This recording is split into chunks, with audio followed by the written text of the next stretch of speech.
Assalamualaikum warahmatullahi wabarakatuh. Selamat datang kembali di channel Kamar Sejarah, channel yang membahas atau menceritakan kisah inspiratif dan penuh makna dari sejarah para nabi dan para sahabat. Di episode kali ini, Mimin akan menceritakan kisah Nabi Yusuf alaihissalam. Tetapi sebelum masuk ke cerita atau kisahnya, lebih dulu saya ucapkan terima kasih kepada teman-teman yang sudah like, subscribe, dan komen di channel ini. Mudah-mudahan channel ini semakin maju dan berkembang ke depannya. Dan jangan lupa koreksi di kolom komentar apabila banyak kesalahan atau berbeda versi dalam segi penyampaiannya. Kisah yang akan dibahas kali ini dikutip dari artikel kisahmuslim.com. Oke, langsung saja kita masuk ke pembahasannya.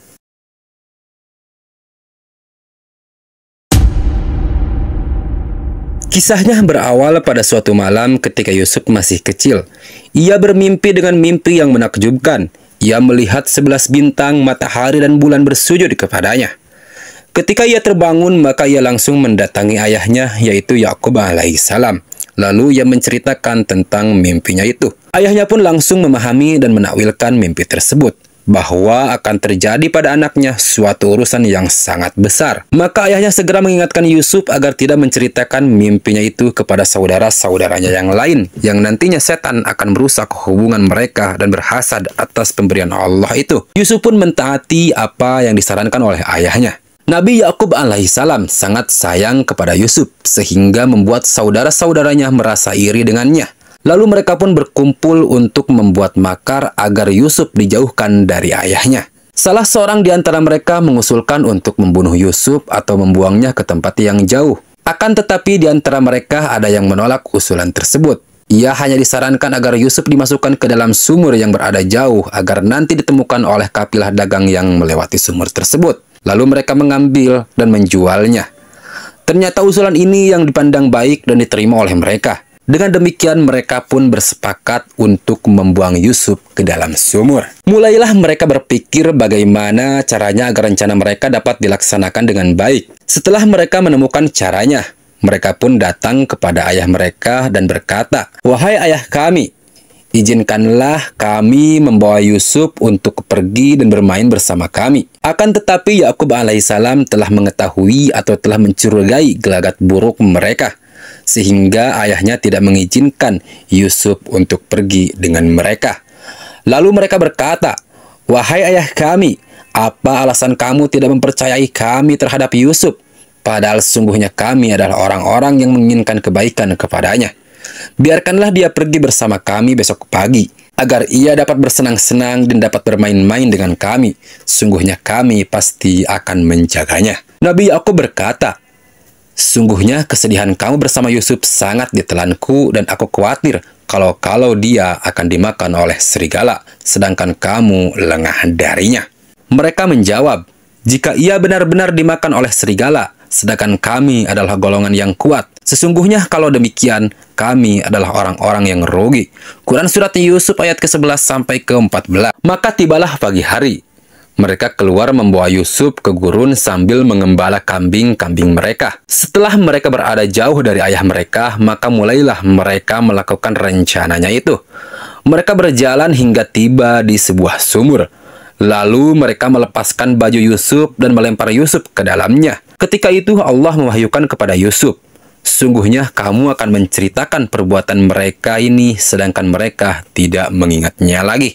Quran Surat Yusuf ayat ke-15. Setelah mereka berhasil memasukkan Yusuf ke dalam sumur, maka mereka pun berpikir kembali tentang apa yang akan mereka katakan nanti di hadapan ayah mereka ketika ayahnya bertanya tentang Yusuf. Hingga akhirnya mereka sepakat untuk mengatakan bahwa Yusuf dimakan oleh seekor serigala. Untuk memperkuat pernyataan mereka, mereka pun menyembelih seekor kelinci lalu darahnya dilumurkan ke dalam baju Yusuf.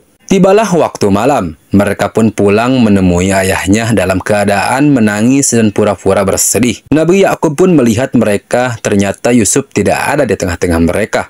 Lalu mereka pun menceritakan kronologinya secara dusta, bahwa ketika mereka pergi untuk mengembala domba-domba mereka, dan mereka meninggalkan Yusuf di dekat barang atau perbekalan mereka, lalu Yusuf dimakan oleh serigala. Selanjutnya mereka mengeluarkan gamis Yusuf yang berlumuran darah untuk memperkuat pernyataan mereka. Tetapi Nabi Yakub melihat gamisnya dalam keadaan tidak robek, karena mereka lupa untuk merobeknya. Lalu Yakub berkata kepada mereka, "Sungguh aneh serigala yang memakani Yusuf. Mengapa ia bersimpati dan sayang kepada Yusuf? Ia membentangkan tanpa merobek baju Yusuf." Maka Yakub berkata kepada mereka dan menjelaskan kedustaan mereka. "Sebenarnya dirimu sendirilah yang memandang perbuatan baik dan yang buruk itu. Maka kesabaran yang baik itu hanyalah kesabaranku, dan Allah sajalah yang dimohon pertolongannya terhadap apa yang kamu ceritakan." Quran Surat Yusuf ayat ke-18. Sedangkan di sisi yang lain, Yusuf tetap berada di dalam sumur menunggu adanya orang yang mau membantunya. Ketika ia berada di dalam sumur, tiba-tiba datang seorang kafilah yang hendak menuju Mesir. Lalu mereka ingin menambahkan persediaan air untuk perbekalan mereka. Kemudian mereka mengutus salah seorang dari mereka untuk mengambil air dari sumur tersebut. Ketika ia menurunkan timbanya, maka terdengarlah suara seorang dari dalam sumur tersebut. Lalu orang itu melihat ke dalam sumur, ternyata dilihatnya ada seorang anak muda yang tampan sedang berada di dalamnya. Orang ini pun merasa senang dan memberitahukan kepada kawan-kawan yang lain. Lalu mereka mengeluarkan Yusuf dan membawanya bersama mereka menuju Mesir untuk dijual. Pada suatu hari, Raja Mesir yaitu Al-Aziz berkeliling di pasar untuk membeli seorang anak buat dirinya, karena ia tidak mempunyai seorang anak. Kemudian kafilah itu menawarkan Yusuf kepadanya. Lalu Raja Al-Aziz membeli dengan harga beberapa dirham saja. Kemudian Al-Aziz pulang ke istrinya dalam keadaan senang karena membeli seorang anak. Ia juga mengajak istrinya untuk memuliakan anak tersebut dan berbuat baik kepadanya. Demikianlah Allah memberikan kekuasaan kepada Yusuf di bumi, sehingga ia hidup di bawah kasih sayang seorang raja, yaitu Al-Aziz dan pengurusnya. Lanjut ke pembahasan selanjutnya, yaitu ketika istri Al-Aziz menggoda Nabi Yusuf alaihissalam. Waktu berlalu, hari pun berganti. Yusuf semakin dewasa. Ia tumbuh sebagai seorang pemuda yang kuat dan sangat tampan. Lalu istri Al-Aziz selalu memperhatikan Yusuf setiap harinya dan tertarik padanya. Lalu mulailah wanita ini berpikir bagaimana caranya agar dapat merayu Yusuf. Tibalah suatu hari ketika suaminya yaitu Al-Aziz meninggalkan istana. Ia berhias mengenakan pakaian yang indah, mengunci pintu rumahnya dan mengajak Yusuf untuk masuk ke dalamnya, serta meminta untuk melakukan perbuatan-perbuatan yang keji di dalamnya. Akan tetapi Nabi Yusuf alaihissalam dengan sifat iffah atau menjaga diri dan suci menolak ajakan tersebut. Lalu ia berkata, "Aku berlindung kepada Allah. Sesungguhnya Tuanku yang telah memperlakukan aku dengan baik. Sebenarnya orang-orang yang zalim tidak akan beruntung." Quran Surat Yusuf ayat ke-23. Lalu Yusuf segera menuju pintu untuk keluar dari tempat itu. Namun istri Al-Aziz tidak menyia-nyiakan kesempatan itu. Ia segera menarik Yusuf dari belakang untuk menghalanginya keluar dan menahan gamisnya hingga robek. Tiba-tiba suaminya yaitu Al-Aziz pulang. Suasana pun semakin kritis. Istri Al-Aziz segera meloloskan diri dari keadaan kritis itu di hadapan suaminya dan menuduh Yusuf sebagai orang yang berkhianat serta berusaha menzaliminya. Ia pun berkata kepada suaminya, "Wahai suamiku, apa pembalasan terhadap orang yang bermaksud melecehkan istrimu, selain dipenjarakan atau dihukum dengan azab yang pedih?" Quran Surat Yusuf ayat ke-25. Terhadap tuduhan itu, Nabi Yusuf segera membela diri dan berkata, "Sesungguhnya dialah yang merayu diriku." Maka suaminya meminta penyelesaian kepada salah seorang keluarganya. Lalu anggota keluarganya itu pun berkata tanpa ragu, "Lihatlah, jika baju gamisnya robek di depan, maka wanita itu yang benar dan Yusuf orang yang dusta. Tetapi jika baju gamisnya itu robek dari belakang, maka wanita itulah yang berdusta dan Yusuf termasuk orang yang benar." Quran Surat Yusuf ayat ke-26 sampai ke-27. Lalu suaminya menoleh ke istrinya dan berkata kepadanya, "Sebenarnya kejadian itu adalah antara tipu daya kamu. Dan sebenarnya tipu daya kamu adalah tipu daya yang besar." Quran Surat Yusuf ayat ke-28. Selanjutnya Al-Aziz meminta Yusuf untuk membiarkan masalah ini agar tidak menimbulkan kemarahan di depan orang banyak.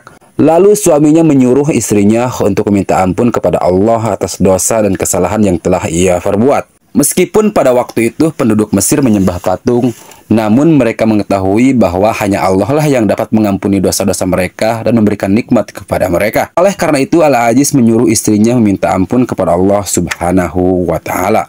Lalu semua pihak yang mengetahui kejadian itu bersepakat untuk menyembunyikan masalah ini. Namun ternyata berita merayunya istri Al-Aziz kepada Yusuf telah tersebar di dalam maupun di luar istana. Dan wanita-wanita di kota itu pun telah marah, yakni bahwa istri Al-Aziz menggoda pelayannya sendiri, yaitu Yusuf. Istri Al-Aziz pun mengetahui keadaan itu hingga ia marah dan ingin menunjukkan alasan terhadap tindakannya itu kepada kaum wanita yang membicarakan dirinya, bahwa ketampanan Yusuf itulah yang membuat dirinya melakukan hal itu. Maka istri Al-Aziz mengundang kaum wanita dan ia telah mempersiapkan tempat untuk mereka yang istimewa. Lalu ia memberikan masing-masing sebilah pisau beserta buah-buahan. Kemudian istri Al-Aziz menyuruh Yusuf untuk keluar. Yusuf pun keluar menuruti perintah majikannya itu. Maka ketika kaum wanita melihatnya, mereka semua terpesona dengan ketampanannya, dan tanpa sadar mereka melukai tangan-tangan mereka dengan pisau. Sampai-sampai mereka semua mengira bahwa Yusuf adalah seorang malaikat. Istri Al-Aziz pun berkata, "Itulah orang yang kamu cela karena aku tertarik kepadanya. Dan sungguhnya aku telah membujuknya untuk menundukkan diri kepadaku. Akan tetapi dia menolak. Dan sesungguhnya jika ia tidak menaati apa yang aku perintahkan kepadanya, niscaya dia akan dipenjarakan dan dia akan termasuk orang-orang yang hina." Quran Surat Yusuf ayat ke-32.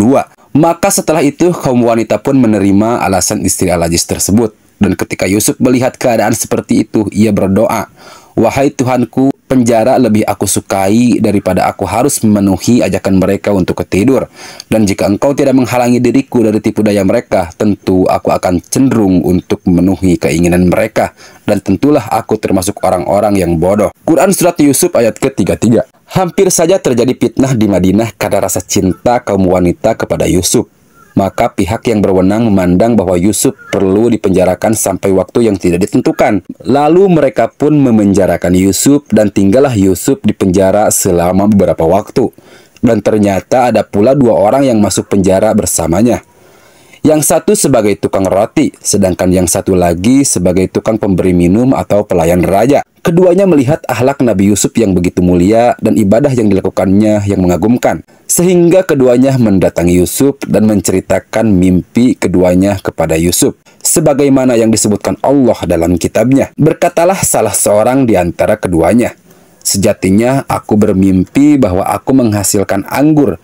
Dan yang lainnya berkata, "Sungguhnya aku bermimpi bahwa aku membawa roti di atas kepalaku. Sebagiannya dimakan burung. Berikanlah kepada kami takwil terhadap mimpi itu. Sebenarnya kami memandang kamu termasuk orang yang pandai menakwilkan mimpi." Quran Surat Yusuf ayat ke-3. Maka Nabi Yusuf menakwilkan mimpi keduanya.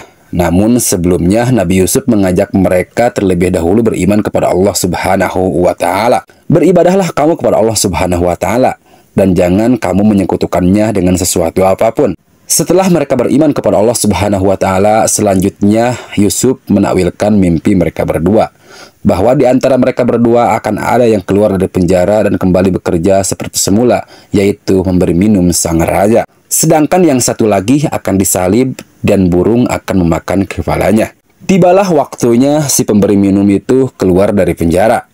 Nabi Yusuf memintanya agar menyampaikan masalah dirinya kepada raja, bahwa sungguhnya dia tidaklah bersalah, bahwa ia dipenjara secara zalim, agar ia dimaafkan dan dikeluarkan dari penjara. Akan tetapi setan telah membuat lupa si pemberi minum tersebut kepada raja, sehingga Yusuf pun tetap tinggal di penjara beberapa tahun lamanya. Maka berlalulah waktu dan terjadilah apa yang ditakwilkan Yusuf itu terhadap keduanya.